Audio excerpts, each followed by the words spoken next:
Welcome to the Scuttlebutt Podcast. There are lots of drinks, there are no rules, and it is a lot of fun. Relax, you are amongst friends.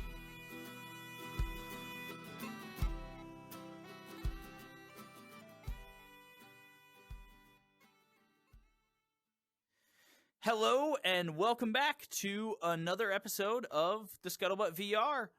This is our special holiday extravaganza. Woo! How you feeling, Hermes? Is the Christmas spirit gripping you? 3 sizes still too small.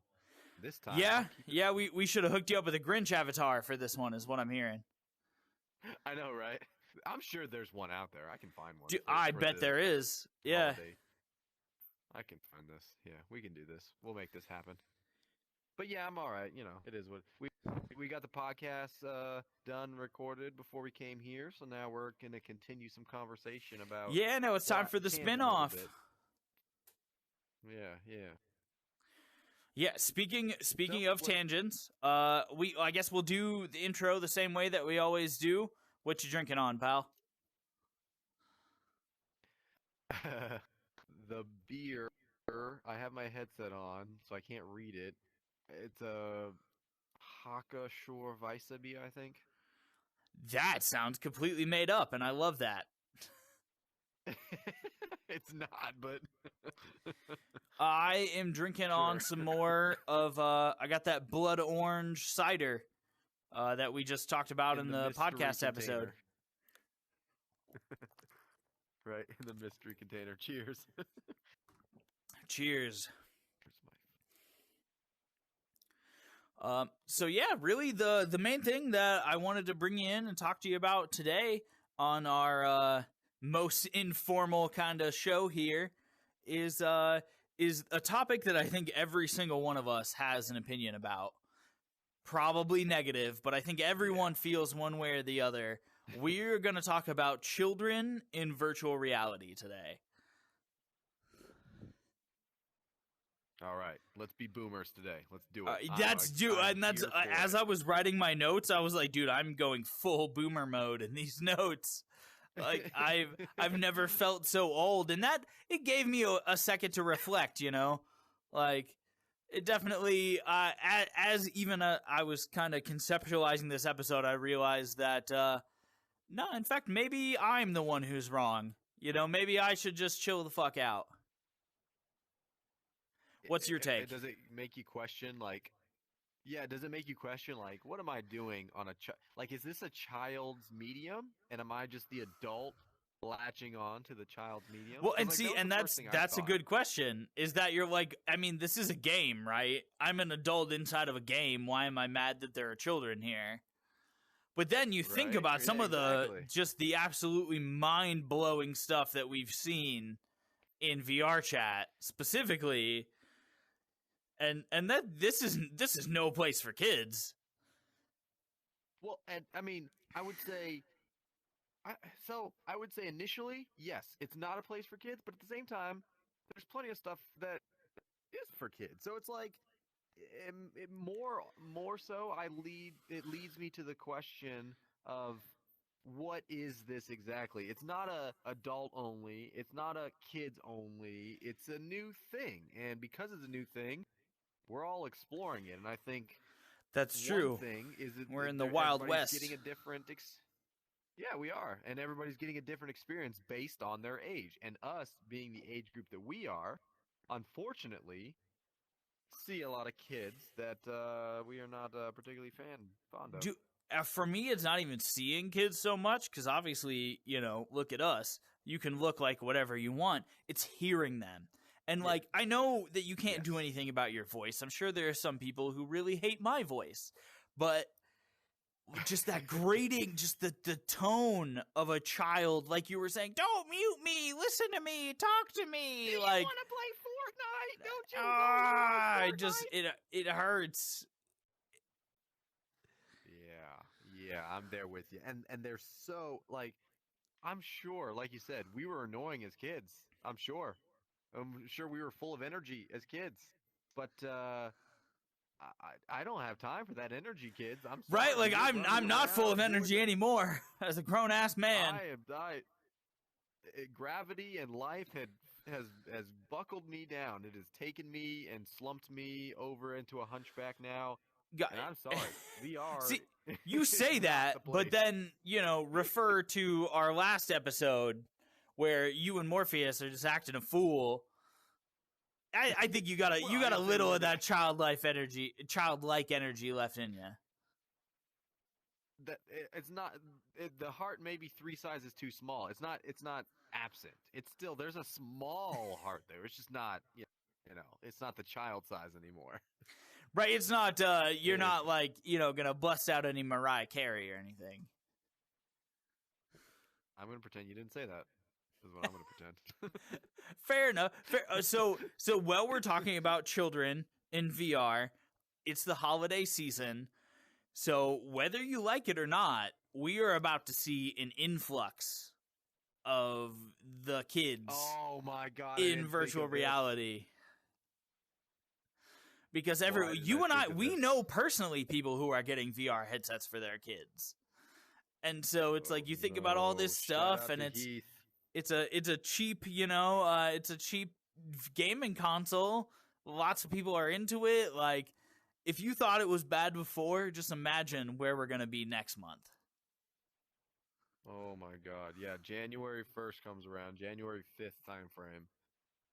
Oh boy. We're gonna have to stop this whole YouTube. That's what's gonna happen. It's not just gonna gonna do a show anymore. the whole channel. Before long, this whole studio will be filled with little chillins, and we won't be able to run a damn thing. Oh my god. So I'm glad. So, well, again, going back to the experience of things based on like the age, in a lot of ways, you're a good medium because you know how to work like the private. Like, I don't know how to even find a room, let alone set it to private. So Okay, yeah, so that's fair. We're in a completely private world. No one's actually going to be barging in. So to have you here to show me the way is the only way that I could have entered into VR. Dude, and that's honestly, as far as VRchat is concerned, like, you almost need to have like you were talking about the Black Cat earlier. Like, 9 times out of 10 you go into the Black Cat, it's just a fucking bunch of insane kids just going nuts. Yeah, it's a while. I mean, I'm a part of me is like for the Wild West nature of it, in that, yeah, but at the same time, again, it leads me down the roads of questions like, well, if majority of people, quote unquote people, are children on Quest and on VRchat, then it begs the question of like, what the fuck am I doing here? Like, is this a kid's thing? Am I just Well, and that's intruding on exactly kids' it. Like, things? is it weird that I'm hanging out where all these kids are? Because, like, neither of us are Yeah. trying to have a personal conversation with Chris Hansen here. Like, we're just hanging out, having fun, doing a podcast. Like, I'm just interested in technology and where technology is going, and we're able to use new tools in new ways for different or the same old stuff. Our show is now virtual. That's just a right? natural progression. Now Cool. everybody gets faces. The fact, yeah, which is much better than this. Is much more appealing, as off-putting as the alien might be. It's much more appealing to humanity than Yeah, my no, it's actual true, face. ladies. If you could see him in real life, it's much worse. Panties are not safe, is all we're saying. All right, and that's not good for anybody. Okay. But it just so happens that children are also in these worlds. So again, it just starts me down those roads of questions of like, well, do you think VR is gonna split, or is there gonna be like an adult? Is there already an adult? Like, I'm just not hip to the times or something. Like, like I where think is like this you all were going? saying before, that like private worlds are the adult kind of area. Friends hanging out and going, I'm gonna make a world for us to be adults and interact in a mature way. like that's the buffer, you know? Not like that, you fucking pervert. Well, that's not. I mean, there's private rooms in like the Beat Club, and I've been there, and I sat on one of those beds, and guess what those avatars did? They got, and there was virtual. And you don't know, that might have been a 12-year-old boy. How awkward is that? Oh no! Why would you put that in my head? Because that's the reality that we're working in right now. That's kids in VR. You think like there's the one hand where yeah, absolutely, you have pervy fucking adults trying to take advantage of these children, but then on the other hand, you have these children and like they're just like we lied about our age when we were younger. I'm not blaming the kids. It's not their fault. I did the exact same fucking thing, but like you have to think about where like responsibility wise that puts us. And like, you know, we've talked about before, when I was a kid, my parents were like, oh, if you go on AOL chat rooms, like you don't know that nice girl you're talking to is actually a 40-year-old man who wants to butt you. I'm gonna have to censor that. Yeah. I already said once. But in VR chat, it's like that is so much more real, honestly, because you could be talking to a person who's like a perfectly good conversationalist, but they're actually a goddamn weirdo. And for me and you, we just go, that person's a weirdo. Time to get the fuck out of here. But you know, for some younger children, that it could be a real kind of problematic thing. Yeah. So and not only that, like that's an exposure that they're receiving, and not like you said, they don't get the red flag of weirdo because they don't have any life experience. Well, and they don't exactly, and all they know are like, you know, different YouTube channels or things that like think about all the weird shit on SpongeBob that's completely acceptable, but if a person did that to you in real life, that would not be acceptable. Like, and it's just that's the generation.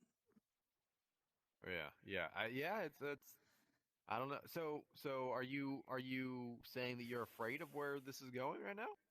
Well, so I think it's really important to differentiate. I think when you're doing stuff in VR, it's important to remember that just because you're in a virtual club doesn't mean that anyone checked anyone's IDs to get in there. It's not the same as when you're in a real club. Like, and so if you're going to be talking to if you're going to be hanging out with anyone for any period of time, like it's important to get that. Like, I don't care that you're a child. I just need to know that you're a child, because I'm not making jokes because I want to molest you. I'm making jokes because I think they're funny. But either way, that's not appropriate for a 10-year-old or whatever. Well, this is a good route to go down.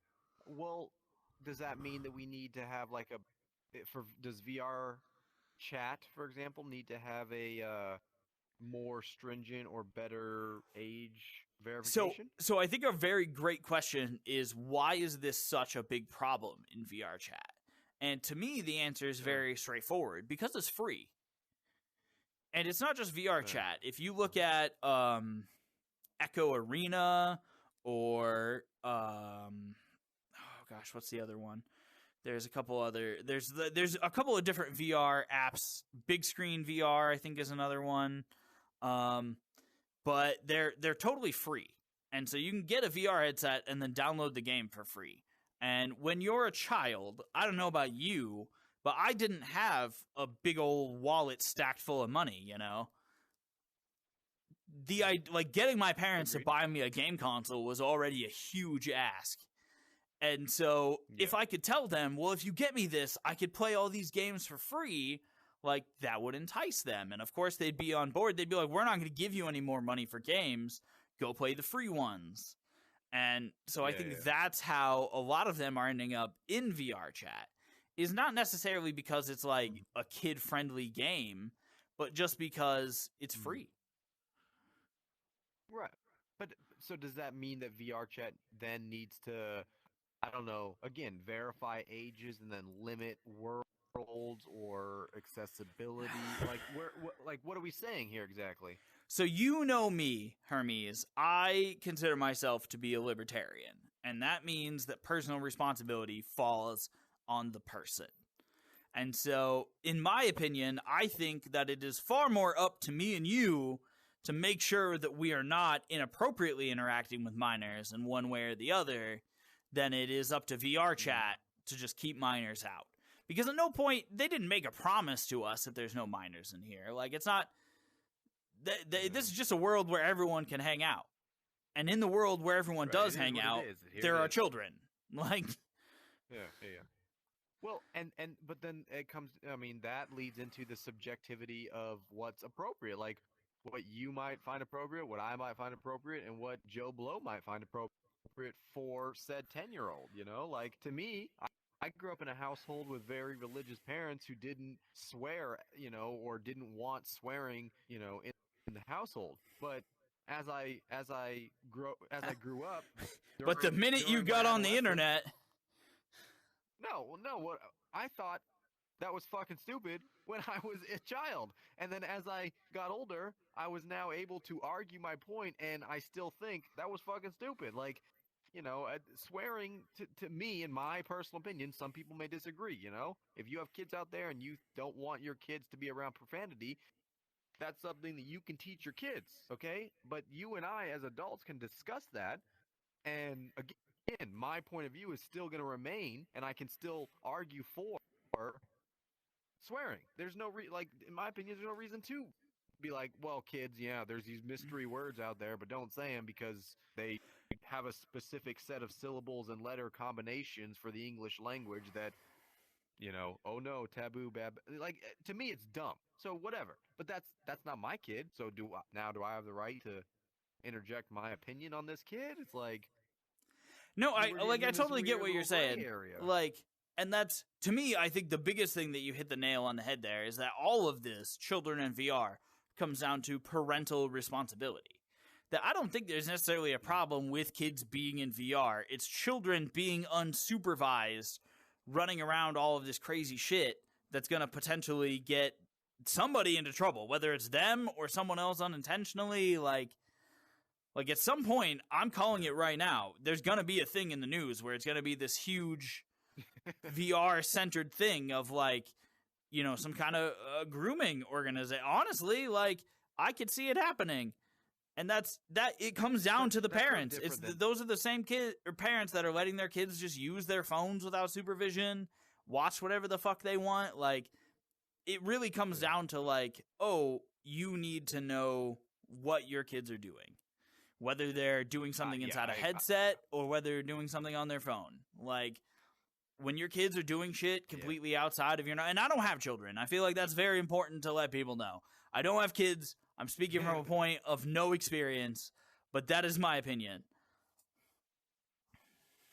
Yeah, I couldn't agree with you more. You know, I definitely... And that's one thing, you know, I just had a talk with my father today about, you know... He was talking about, like, the generation. You were showing him, you know, the big anime basically. Strippers. He was talking about our generation. You were like, yo, Dad, pop this headset on. I gotta show you something. He was talking about fuck, I can't stop. I just choked on my beer. Good point. Time for a drink. I started to laugh as I was drinking. No, he was talking about how, like, our generation developing, like, this social anxiety and, like, this ADD and, like, this addiction to technology and social media and all that. And I'm like, and he kept saying, you know, oh, it's the social media's fault. It's the politicians' fault. It's this, it's that. I'm like, okay, let me stop you there, Dad. Why is it, if that was the case, if it was like nobody's immune to this, why is it that there's plenty of people now? I'm not going to say I'm the majority of people, you know, because you know, Theron and I very clearly have said many times that we're kind of the minority in a lot of cases. However, we're not alone. Like, we are not the only two people that think this way or you know, we're able to not become addicted to social media algorithms and likes and dislikes and all of it and become socially anxious and ADD and all this shit, right? Well, and what I love about that is it shows their cycles, you know, because, like, your dad's like, oh, you're all socially anxious and you rely on technology, but here we are socializing in technology in ways that we never possibly could. Like, this is the opposite of social anxiety. I'm choosing to. I could just hang out alone in my room, but instead I'm hanging out with people. Like, I couldn't even don't even bring that up to, like, that would, his brain would explode. But putting it simply, his point was more so to the fact of, like, of like Twitter and Facebook and TikTok and like that type of deal, right? And I was like, look, Dad, if it was the case that these apps, and I'm not saying that they're not, but if these apps and these sites and these technologies were so addictive and were so detrimental and were so all these things, now again, they can be, absolutely. But didn't his generation deal with the crack epidemic? Let's not go there. The point I made to him was like, why is it that you, Dad, had 6 kids, and of your 6 kids, 4 of them fell into the category you're describing, and 2 of them did not? I was like, obviously, there's something else going on. I'm like, was it your parenting style between 4 and 2? I was like, no, you parented us all the same. 4 of us grew up at the exact same time. Right, yeah, together, no, the 2 that are different are kind of like there's not any specific order to them. It's pretty random. Yeah. Yeah, and it's not, well, and 2 of them were in the exact, 4 of them were in the exact same upbringing, and 2 of them went one way, 2 of them went another way. So it's like, you can't say that technology was the only factor in all this, and you can't say parenting was the only factor, and you can't say society or schooling or whatever was the only. So it's like, I think your argument starts to break down on you, Dad, here. Like, I'm just pointing out a couple things. I'm not saying these are all one thing that's right, but it's kind of breaking down on you here. So when it comes to like the parental supervision thing, I couldn't agree more that yes, it's on the individual and it's on the parents to know what your kids are doing. That goes without saying. But at the same time, I do wonder, like Twitter, for example, or like Facebook, there are certain like things you can access and or YouTube that you can access. Now, I'm not saying they're super stringent. Like, you can't. Yeah, we've never lied about our age on a website. Again, there's not, but it begs the question. The reason why I bring this up is because we do this podcast. Myself specifically does this podcast anonymously, and so it begs the question of A, do you have on one hand maybe huge maybe, and in my opinion probably not, but maybe you make this environment slightly safer for the youth. Maybe. Again, my opinion probably not. And then on the flip side of it, you give up some anonymity for those that otherwise need it, require it, request it, desire it, aka myself, and does one outweigh the other? And again, I'm on your side on the things where no, making it quote unquote safer for the youth, that's going to depend on the parents. That's going to depend on the kid. Well, because the thing is, anything that you implement one way or the other, it's going to it's going to depend on people to actually do it, to like follow through. Like you said, you could put an age gate before you get in, but I can just as easily lie on that age gate, whether I say I'm older or I'm younger than I am. But when it comes down to a matter of liability, which I think is what we've been talking about a lot in this episode, if I lied about my age to get in, that's the liability stops right there, because I made the action to lie to get in, and I think you may be onto something there. I get what you're saying. Yeah, and maybe that's what we're getting at, because maybe I'm missing it. Again, I let you navigate these worlds. Is there an age gate right now on VR? I don't. So if I remember when I signed up, I don't think they asked how old I was or made me check a box that I was over a certain age. When you go into work, like for example, we talked about Just Be Club earlier. When you log in, there's like a thing that's like, hey, this world's for people over the age of 16. Like, who cares? That's not a verifier. You don't have to click it. It's a random piece of text on the wall. So again, liability. It's like we covered the bases. It's there. Well, and that's even who. Like, did you though? Like, that's very versus like, oh, like just to give an example, if you go on certain websites and they're like, hey, are you 18? And you have to literally be like, yes, I am, or enter a birth date. Like you as the user are taking the action to lie. Like, you can't just be like, oh, I didn't notice. Like, you had to take a specific action to subvert that gate, which kind of cuts all their liability out. And so I don't know if VRchat has that. I don't know if anywhere in VR has that, because that's we talk a lot in the framework of VR, because that's, or of VRchat, because that's where we spend a lot of our time. But VR is so much more than that. There's hundreds of games. Yeah. There's multiple different social spaces. There's all kinds of stuff. I mean, heck, just yesterday they announced that Among Us is coming to VR. Oh, Jesus. Yeah, which I gotta say, I thought was kind of sus. How can you not?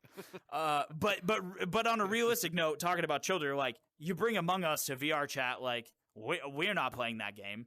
You know, like, that's unless you're a very popular streamer on YouTube or a child, you're not playing Among Us. Like, that's.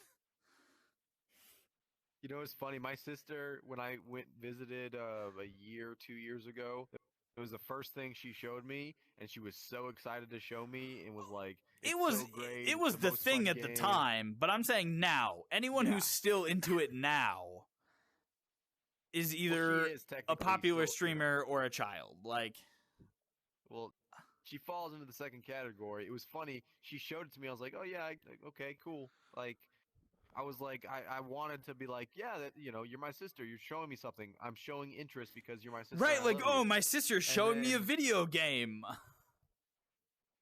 I left. When I got off leave and I went back, you know, home, I was like, yeah, I'm never paying, like, nothing about this at all. I still to this day don't understand the appeal. It's but because of that, I appreciate that I understand the memes. Yeah, sure, totally. You're like, I get what people are talking about. I think the appeal is like a very basic social experiment, which you and I are familiar with as adults, but like younger children are like, oh, look at the constructs of trust and reliability, and like figuring out whether someone's actions are worth more than their word. Like, I get the appeal of it, but these are lessons that we've learned a long time ago. And so when I look at Among Us being brought to VR, it's for kids. Like, there's no, who else is it for? Yeah. Yeah, it's just another. Yeah. So again, so going full circle, is VR just another tool?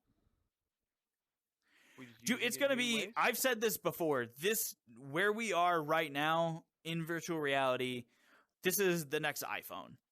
What we're experiencing right here in real time is there's an app for that. And the next big boom that changes the way we interact with technology, just like smartphones did, is going to be this headset, these controllers, us interacting from across the country. I can see that, yeah, because like literally we can I can almost touch you. Put on a haptic suit. Put on the haptic feed. And it's coming. Like, not only do those things they exist already, but they're going to be commercially available in the next 5 to 10 years. That's the wild part. Like, we could feel the table. We could feel, like, we could shake hands. And like you said, we are completely opposite. We're 3,000 plus miles away from each other, but we're not. You know, but we're across the table.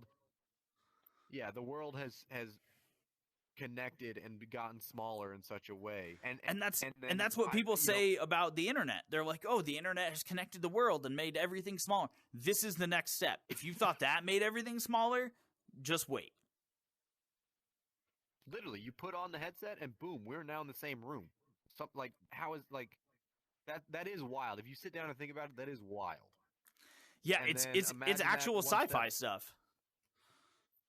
Really is. And take it, my brain, like, when it clicked with me, I think we've talked about it before on the show, is like, take this 20 years from now. Like, I think it was when we were talking with Stratus and 2K. It was we were like, yeah, take it 20 years and like think about like the military applications of like simulations of training we could do. Take the medical side of like simulations you could do. Take the, sorry that you're gonna have to bleep this, but take the things, or where you can interact in a new way. It's all the way up to like Total Recall / Minority Report fucking sci-fi right now. Like you said, this is Generation 1, but Generation 10 or 100. I mean, and again, it's an exponential growth chart. Yeah, no, that's it'll like be right around think the corner. just think about a rotary telephone. Like we are using our generation's rotary telephones right now to talk to each other in VR. And it's already at this stage, right? Like, we're already like amazed at this. We are so like, and 20 years we're gonna look back at this like potatoes, like we always do with technology. Right, like this is like when we played fucking Pong on Atari. Like Pong on Atari. No kidding. Yeah. Fucking wild, man. Fucking wild. Guys, I think that seems like an honestly really natural kind of wrapping up point for this episode of the Scuttlebutt VR. We've been talking children, we've been talking Christmas, we've been talking just holiday celebration and virtual reality. Hopefully you have a good holiday celebration, get everything that you wish for. I know that we personally are asking for a like and a comment on this video, maybe a subscribe if you're feeling generous. That would be super rad. We love having you guys, and we love just being able to talk about this stuff in VR. Until next time. Let's go talk to some kids. Give me some more of that beautiful squeaky voice. I have the real Among Us game. I promise I do. I don't believe you. Are you actually... Can I see your face? Yep, you're made out of gold. Okay, I'm out here. I could sell you because you're made out of gold, and I would get a lot of money. Okay. That sentence didn't make a fucking single bit of sense, but... Apparently we're made out of gold. What did you just say? Did you say a bad word? I did say a bad word. How do you feel about that? I don't really care. Would you say that you hear a lot of bad words on VRchat? Yeah, I don't really care. I heard bad words on Horizon too. Oh, okay, all right. So it's not any platform you're going to be hearing bad words is what I'm hearing from you, a child. Yeah, I'm not a child. I am not. I think we can fucking wrap this up, my guy.